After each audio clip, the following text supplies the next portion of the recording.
Today we are going to make Ajmi food. Promotion ഒന്നല്ല ഇത്. ഞാൻ തരാൻ വേണ്ടി നമ്മൾ യു കെയിലുണ്ട്. പുതിയ സൈഡ് ചിക്കൻ കറി പുതിയ സൈഡ് ചിക്കൻ കറി നല്ല തുടുതുടെ. അപ്പൊ അടുത്തത് കറികളില് രണ്ടാഴ്ച ചിക്കൻ കറി ഉണ്ടാക്കാം. അതാണ് ഞങ്ങൾ പ്ലാൻ. ചിക്കൻ അകത്തോ കേട്ടോ നമ്മളിങ്ങനെ എന്താ വീണാ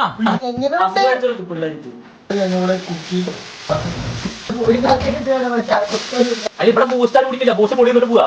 ബൂസ്റ്റ് പൊടി വായിക്കൊണ്ട് ഒരു തുള്ളി വെള്ളം കുളിക്കുകയും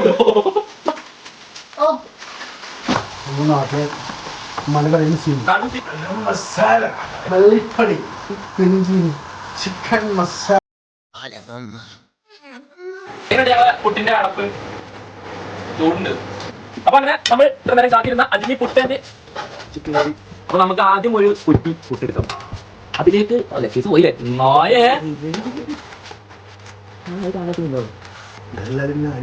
അതിലേക്ക് നമ്മളൊരു അമ്പാടി പപ്പടത്തെ ഇത് ക്ഷണിക്കുന്നു. മോനെ അജ്മി ആഘോഷം എന്തുമാവട്ടെ, പുട്ടുപൊടി അജ്മി തന്നെ. നാട്ടിൽ നിന്ന് അജ്മി പുട്ടുപൊടി കൊണ്ടിട്ട് നമുക്ക് തിന്നില്ല അപ്പോ. അപ്പൊ ഇനി നാട്ടിൽ നിന്ന് വേണ്ട ഞങ്ങളുടെ. അപ്പോ നമ്മൾ ഇന്നത്തെ അജ്മി പുട്ടും ചിക്കൻ കറിയുടെ വ്ളോഗ് ഇവിടെ അവസാനിക്കുന്നു. അടുത്ത വ്ളോഗുമായിട്ട് വരാം. വെക്കണ ഇതിൽ ചെക്കാട് ആളില്ല പടേ, നമ്മളത് വെക്കണേ.